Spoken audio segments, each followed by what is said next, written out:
Hey everybody, welcome back to the channel. HTM here with a PTS update video for you. In this video specifically, we're going to be talking about combat and gameplay and skills, passives, new status effects that are getting added to the game, and even a major overhaul of all the racial passives in the Elder Scrolls Online. Definitely was not expecting it this patch, but here we are. Quite a lot of changes, so I've decided to do a video specifically on all those skills and passives just to break it down easily for you. So let's jump into it right away, talking about general combat and abilities. In terms of status effects first, gaining resistances for particular damage types is no longer going to grant immunity to that specific status effect. This will also be affecting racial passives, which we'll talk about in just a minute. Also, I wasn't aware this is a thing. Monsters no longer have a random chance to apply status effects, such as burning or poison from their attacks naturally, and these will only apply through intentional means when designed on those monsters. Moving right along, there are now 3 new status effects in ESO for the following damage types: bleed damage, physical, and magic focus damage. Bleed damage now has a chance to apply hemorrhaging. This deals slightly weaker damage than burning over 4 seconds and also applies minor mangle to the target. Then physical damage effects have a chance to apply sundered. This effect deals minor damage, also applying minor breach for 4 seconds. And then magic damage has a chance to apply the new status effect called overcharged. This deals minor damage again and applies minor magic steal for 4 seconds. In terms of what these debuffs do, I believe minor mangle reduces the overall health of a target. Minor breach is going to reduce their armor slightly. And then minor magic steal, that's going to give you some magic return when you attack that enemy. So this is a pretty cool change. I like it. It adds a little bit more diversity to builds because now you can get certain debuffs that you might not have had. For example, minor magic steal, minor breach. Your class might not have access to that debuff, but now it will based on certain status effects that you can apply to targets. So this is actually a pretty cool change. Now, in terms of minor brittle, that was that new status effect added in the Markarth DLC. They did fix an issue where the minor brittle debuff could not be applied via shield status. If they also had minor maim, there was a stacking issue there, so that should be fixed now. Let's move right along to class changes. Not a ton of class changes, but there are some significant ones for sure. For the Dragonite class, Lava Whip just fixed an issue here with the weapon and spell damage not appearing on your character sheet. Dark Talons has been updated, as well as the Choking Talons morph. These now deal flame damage rather than magic damage. And the Synergy also deals flame damage rather than magic damage. That's really cool for Magicka Dragonites, since you already have, those amps to fire damage. And then under the Earth and Heart skill line, Petrify and the Shattering Rocks morph. This morph now heals you when the stun ends on the enemy, rather than causing the enemy's next attack to heal their target. So it's now a self-heal rather than a targeted heal, it looks like. And it's also going to fix some issues with the skill. Okay, that's fine. Necromancer, basically nothing here, just fixed an issue with Frozen Colossus. Now, Nightblade did get some interesting changes here. Mark Target, they did fix the issue with this, where the Major Breach would be removed if you recasted this on the target. So that should be fixed now. Under the Shadow skill line and Consuming Darkness, this is the ultimate, and Hidden Refresh is the Synergy. I believe this now ticks once every second, rather than every half second, but they're keeping it roughly the same healing. Not sure why they did that. Maybe a performance fix there. Veiled Strike, so the Surprise Attack morph, the main spammable DPS skill for Stamina Knight Blades. This morph now applies that Sundered status effect on hit, rather than the armor shred. So this would previously reduce your target's physical resistance by 5% if you successfully flank the target. Now, it doesn't sound like you need to flank the target anymore. So it sounds like maybe this is just applied on hit. And remember, Sundered does put minor breach on your target. So that's actually kind of nice. That's probably a bit more powerful than the physical resistance debuff that it had previously, though it no longer stacks. So that's something to consider as well. And then finally, under the Siphoning skill line and Cripple, the Debilitate morph, this now applies the Overcharge status effect each tick, rather than applying a minor magic steal directly. That's basically the same thing. You got the same debuff before previously, but now you're just applying it through a brand new status effect. Hopefully this will fix some issues with stacking on this ability as well. Let's talk about Sorcerer next. In Dark Magic and Crystal Shard, they actually reduce the damage of this ability and Crystal Frags by approximately 2% to match the proper ranged cast time standard. And then Daedric Mines fixed an issue where this ability and its morphs were considered AoE attacks, despite only hitting one target per mine. Daedric Summoning and Daedric Curse fixed an issue where this ability and its morphs could cause your next animation to hitch or jitter. And then just a fixed issue here with the Overload Ultimate from the Storm Calling skill line. All right, let's talk about Templar next. Aedric Spear and Burning Light. This passive now has a 3-second window between each stack rather than a 1.1 second window. So this is actually a good change. Hopefully you'll see more proc damage from Burning Light on your Templar due to this change. This was a pretty short window of effect for sure. So I do like that change. Then under Dawn's Wrath, Solar Flare got quite a few changes. They reduced the cast time, first of all, down to 0.8 seconds instead of 1 second. They reduced the damage done by 21% and they reduced the cost. So there is a comment here. Similar to other cast time abilities, we've taken the approach for a quicker cast time to make this ability easier to weave within the 1 second global cooldown. They also want to help reduce burst damage, which it really wasn't a burst damage skill much at all anymore. It's already been nerfed in the past quite a few times. So basically overall, and you'll see this later on in other class skills, they are really trying to get rid of burst skills pretty much all across the board, which is interesting. I don't know if I agree with it, but it's basically considered to be more of a ranged, spammable skill now. Same thing that they're trying to do with Crystal Frag for the Sorcerer class. Under Restoring Light, then just fix an issue with the passive here. That's fine. For the Warden class, barely any changes here. Actually, just a fix with Frozen Gate. With the damage from that ability. And then we're going to move on to weapon skills. Quite a lot of changes here. I was actually pretty surprised. And specifically when we look at the passives, a lot of weapon passives have changed across the board. This is actually pretty interesting, you guys.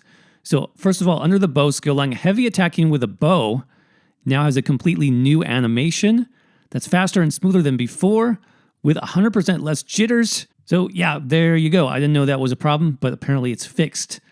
Now the accuracy passive, this previously granted weapon critical on your bow, but now it's granting critical chance. So what that means, I'd assume, is it's granting both spell critical and weapon critical. That's pretty interesting.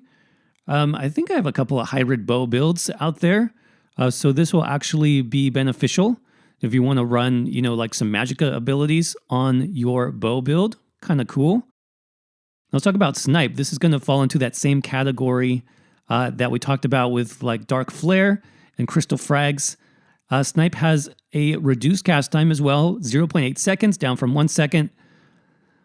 They now have a faster, smoother animation, okay? Reduce the damage by 21%, same number as Dark Flare. Reduce the base cost and increase the travel speed. Now the Focused Aim morph has an additional cost reduction, making the final cost 2430. Then the developer comments, similar to Solar Flare changes, we wanted to make these abilities less bursty in nature while helping their fluid usage in rapid succession. I think this is probably going to affect PvP more than anything. Previously, you could weave pretty well with both Solar Flare and Snipe in terms of like PvE rotations. It wasn't even that bad. It was pretty good. So I definitely see this as a nerf to, PvP bow builds. Snipe spammers, you might be jumping for joy with this particular change to Snipe, but we'll have to see how it plays out on the live server for sure. We've got some fixes to Deadly Cloak and Rend. No big deal there. But then let's talk about the passives, Twin Blade and Blunt. These were completely reworked to grant the following bonuses. So this is a pretty big change, which I talked about before. Axes now increase critical damage and healing done by 4% per axe rather than applying the bleed effect. Okay, so that's a huge one, especially, in both PvE and PvP. Bleed was a pretty powerful thing that you wanted on a lot of your builds, and that's no longer the case. Critical damage and healing done is still pretty good. I mean, It's a decent trade-off. Let me know what you think about this one in the comments below. I'm not sure if I would consider it a nerf necessarily. It's still not bad. Daggers, though, these definitely got a nerf. These now grant 3.4% critical chance per dagger rather than 5%.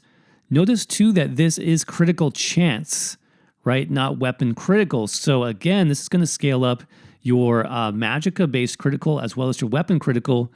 That's pretty cool, especially if you're running multiple magicka abilities or you want to play a hybrid build, which I do enjoy. You know, I like my hybrids on this channel.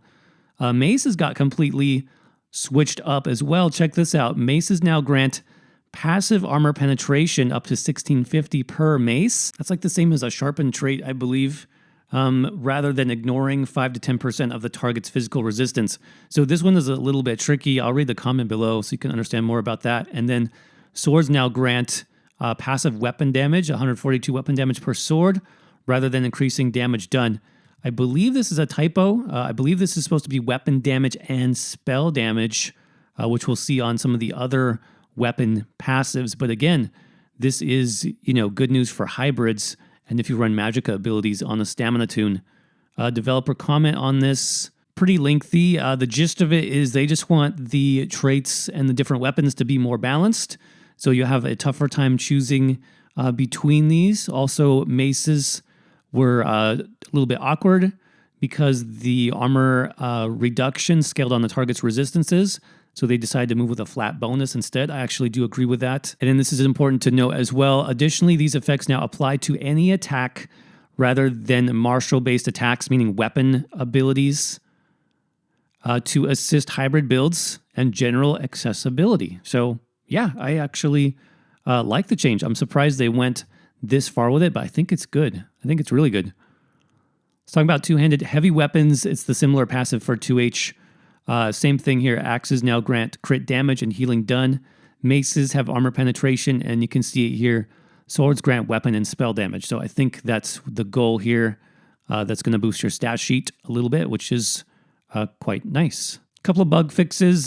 Soul Strike, Mist Form. For the werewolves out there, Hircine's Bounty got a little bit of a nerf, reduced the health and stamina recovery cap to 333. And then Pounce fixed an issue where Brutal Carnage damage over time was not properly inheriting. Damage increases from the ranks up. Okay. Savage Strength. This now grants major resolve on both ranks rather than increasing armor. This is a pretty big nerf, actually. This was done to tone down some of the staggering defenses that werewolves could obtain with little to no effort because you can stack 10,000 armor with major resolve from something like a monster set or armor set or a buff from your group and have unbelievable defense while wearing, medium armor. That's a big hit for werewolves, for sure. And for the pack leader ultimate morph the werewolves, the direwolf summon from this ultimate no longer taunt enemies. Makes sense since they can't be targeted in the first place. Okay. Fighters Guild, Banish the Wicked. I didn't see this coming. This passive now grants you ultimate whenever you kill an enemy. So any type of enemy, not just undead. 3 ultimate per kill while you have a fighter's ability slotted. Really interesting. That's definitely going to favor stamina builds quite a bit. Previously, you could get this no matter, you didn't have to have any ability slotted. This was great for magicka and stamina builds. I always recommended this passive. Now some magicka characters, tanks even, you're not going to get any ultimate at all. And of course it is less ultimate than you had before. A really interesting change. Some fixes here for Mages Guild. Assault Continuous Attacks passive now grants Major Gallop. That's a pretty interesting change. But really I want to dive into, to finish off this video, race changes. We all thought, maybe some balance changes were coming for races. We weren't sure when, but these racial passives definitely have been adjusted. Now, they did say these changes are in part due to the champion point system being reworked, which I'm going to talk about in one of my next videos. This basically caused some of those standards for efficiency to be changed. So yeah, here we go. Let's see what the damage is. Starting with Argonians. Argonian Resistance. This passive no longer grants immunity to the disease status effect. And once again, grants poison resistance. Resourceful, this passive now grants 1,000 max stamina, and they reduce the resources restored to 3125, down from 4,000. Pretty sizable nerf there to that passive. For Bretons, spell attunement increased the magic recovery granted to 130, up from 100, okay. Dark Elves increased the max magicka and stamina up to 1910. Resist Flame, this passive no longer grants immunity to the burning status effect, but they increased the flame resistance up to 4620 there. For High Elves, Elemental Talent, this passive now grants weapon and spell damage rather than only spell damage. That's fine. I mean, it doesn't really make sense in terms of what the race is known for, but I definitely appreciate that for, hybrid builds. Sure. Spell Recharge, they slightly reduced the sustain on this passive, and it now works from any ability used rather than only class abilities. Okay, that's cool. For the Imperials, Red Diamond, this passive no longer restores health, magicka, and stamina, and they increase the cost reduction for all abilities up to 6%. Okay. Khajiit, Feline Ambush, increased the critical damage and healing done to 12%, up from 10. That's good. And then Lunar Blessing, increased the max health, magicka, and stamina from this passive up to 915. So some buffs there for the kiddies. Now Nord, this is what really gets me, you guys. If you know my builds, I do like running Nords, especially on solo builds, particularly for that ultimate gen and that armor. Now they no longer have immunity to chilled. Not a huge loss, but still a loss regardless. They increased the frost resistance up a bit. But then this one is a little tough. Reduce the armor granted from this passive, the rugged passive, to 2600, down from the original about 4000 resistances or so. I mean, I get it. It puts it more in line, puts Nords more in line with other races, especially for tanking and for PvP. I think we still, we have to look at the new champion point stars and see how much resistances are going to be baked into that. Also, I don't think they mentioned it here, but the base resistance of your character, I believe there is some damage reduction built into that now as well. So that may be actually the reason why this was done. So just keep that in mind. Now, Orcs saw some interesting changes here. Number one, Brawny. They reduced the max stamina granted from this passive down to 1,000 from 2,000. You now get weapon and spell damage rather than weapon damage, okay? And then Unflinching Rage. I actually like this change a lot. This passive now heals for over 2,000 health when you deal damage once every 4 seconds. That's pretty powerful, and that's rather than the, pretty low 600 health that used to be based on only weapon attacks. Now it's any damage. The heal, though, can no longer critically strike. Still, I like it. I think that's a cool change for Orc. Adrenaline Rush, they increase the stamina restored here. And the passive now procs on any damage done rather than direct damage. That's cool for sure. And then Wood Elf, Hunter's Eye. Movement speed and armor penetration granted from this passive no longer requires you to roll dodge. And these are permanent effects. That is cool. That's actually pretty nice. Now, they did reduce those, which is interesting. So they decreased the movement speed bonus to 5%. Is that even noticeable? I'm not sure. And then decreased the armor penetration to 950. Resist Affliction. This passive no longer grants immunity to the poison status effect. And once again, grants disease resistance. All right, there you have it, everybody. Some significant changes to classes, class skills, passives, weapon passives in particular. And then, of course, those racial passive changes. Will you reconsider your favorite race for the Elder Scrolls Online after this patch? I don't know. I'll be looking at it for sure. Again, this is PTS Week 1. Things definitely can change.